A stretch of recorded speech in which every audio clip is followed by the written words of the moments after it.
Well, we've been doing a sermon series on the life of Jesus, and today we pick it up right where we left off last week. Jesus has just gathered his disciples.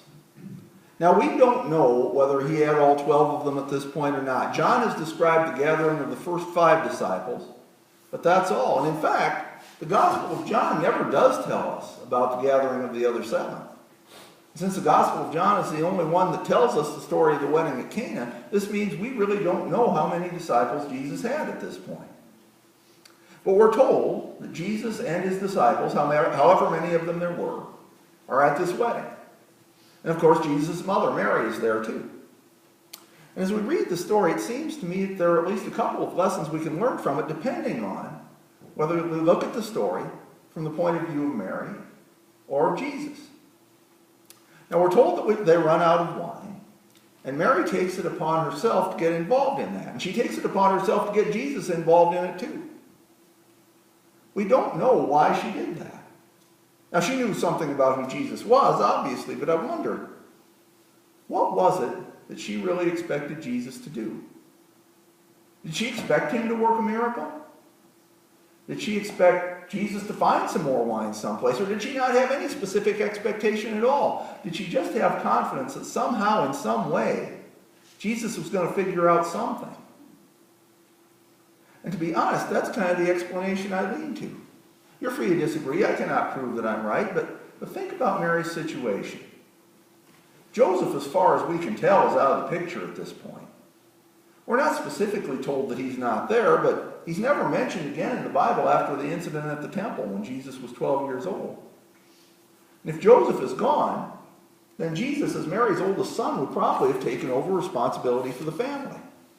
So it makes sense to me that when she needed something, when something went wrong, Mary would just kind of turn to Jesus and expect him to take control of the situation. And of course, Jesus does not want to act. He says, "My hour has not yet come." And Mary basically ignores him. She just tells the servants, Jesus is in charge now. Do whatever he tells you to do. And again, we don't know what authority Mary had to tell the servants that, but they apparently listened to her. And of course, Jesus tells them to fill the jars with water. When they took the water out, it was turned into wine. Best wine they had. We're told that this was the first of the signs through which Jesus revealed his glory, and his disciples put their faith in him. Now, I've said that there are at least a couple of lessons we can take from it, depending on whose point of view we look at. Let's look at it from Jesus' point of view first. Remember, this is not long after Jesus had spent 40 days in the wilderness. And we said that part of what he was doing during that time was praying and trying to work out just what it was that he was supposed to do, what God the Father wanted him to do. Trying to work out how he really was supposed to be the divine Son of God. So at the end of that, he must have had a plan. We don't know exactly if he had all the details of the plan, but he had some sort of plan, and the first step in that plan was gathering some disciples around him. The next step, well, we really don't know what the next step was because we know what it was not. It was not to go to Cana and work a miracle by turning water into wine. Jesus had no intention of doing that. That was not part of his plan at all. In fact, he really does not appear to have wanted to do that, or even to have thought it was the right thing to do at that time. And you and I make a lot of plans too, don't we? We make them as individuals, we make them as families, we make them as a church. That's a good thing to do. It's not really very smart to go through life not having any idea what you might do next. And I hope that in making those plans, we spend some time praying and trying to work out what we're supposed to do, what God wants us to do, how we're supposed to be the people God wants us to be, just in the same way that Jesus did that when he was spending that time out in the wilderness.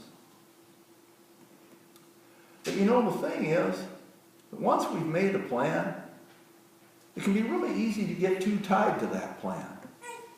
It can be easy to get so focused on our plan that we ignore the needs of people around us. It can be so easy to get so tied to that plan that we might ignore things that God is telling us. It does not mean our plans are bad plans necessarily. But it does mean we need to be ready to abandon our plans or at least modify them when the circumstances around us require us to do so. Jesus had a plan. It was a plan he'd worked out through prayer, a plan he'd worked out with the help of God the Father, at least I'm sure that's what he thought. And now here comes Mary, and she wants him to change that plan. And when I hear Jesus' response, "Woman, why do you involve me? My hour has not yet come," I hear some frustration in his voice there. I hear him saying, "Mom, you don't understand. I just spent 40 days in the wilderness working out what I'm going to do. I got tempted by Satan, the real Satan, for crying out loud. I know what I need to do and how I'm supposed to do it. And darn it, Mom, this is not part of my plan." What might have happened if Jesus had refused? What if Jesus had stuck to his guns, if he'd stuck to his plan? What if he'd said, "Sorry, Mom, this is not the way it's supposed to go. You'll have to figure out something else"? Well, we'll never know the answer to that one because Jesus did not refuse. He did what Mary wanted. And this line is one we overlook sometimes, but look at the result of it. The result of it is his disciples put their faith in him. So there's a lesson from Jesus' perspective. We need to spend some time with God. We need to make plans. We need to do that as individuals, as families, as a church, as a parish. But we also need to be ready to change those plans when God puts things that we did not expect in our path. We need to be ready to change those plans when the needs of others require us to. If we do that, we may find that it works out a lot better than what our plan was, just as Jesus found that when he did that, his disciples put their faith in him. But I said there's also a lesson we can learn from the story from Mary's point of view.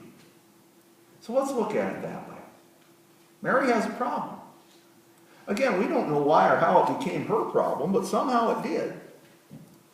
And she had no idea what she should do about it.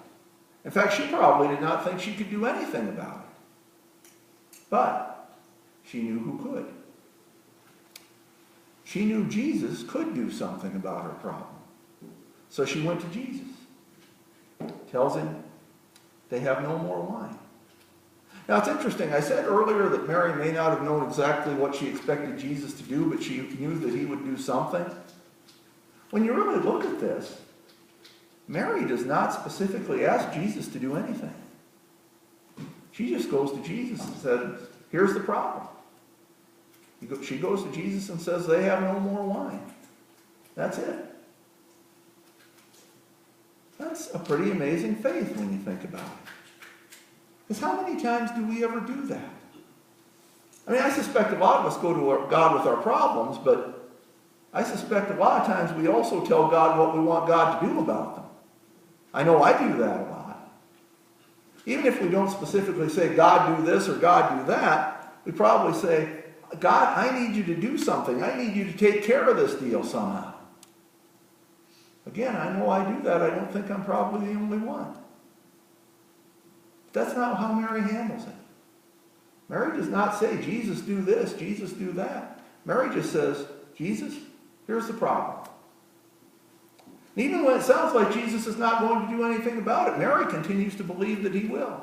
And in fact, it's more than believes that he will. Mary expects that he is going to do something. She has no doubt about it.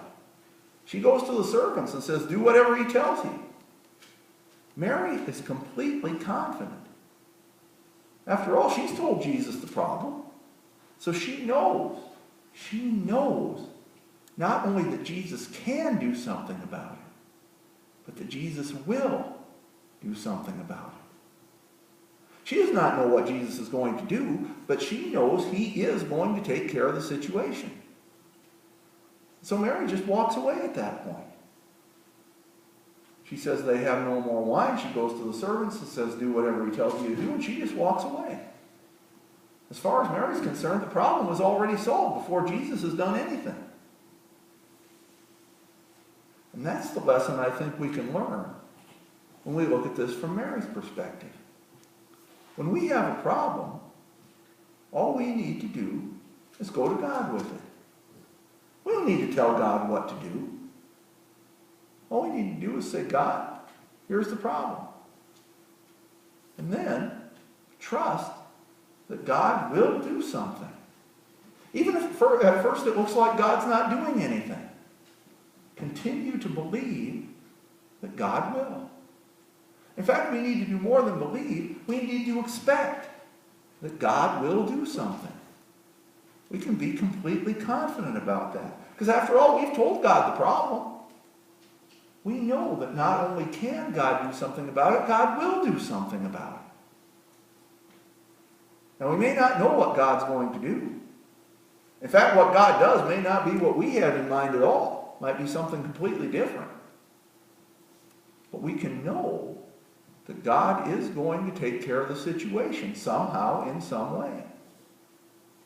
So we can walk away. We can be confident that the problem is already solved before God's actually done anything. We all need to make plans. We need to make them as individuals, as families, as churches. And we need to spend time in prayer when we make those plans so that our plans will follow God's will. But even so, we need to be ready to change our plans when God puts things in our path that we did not expect. We need to be ready to change our plans when the needs of others require us to do so.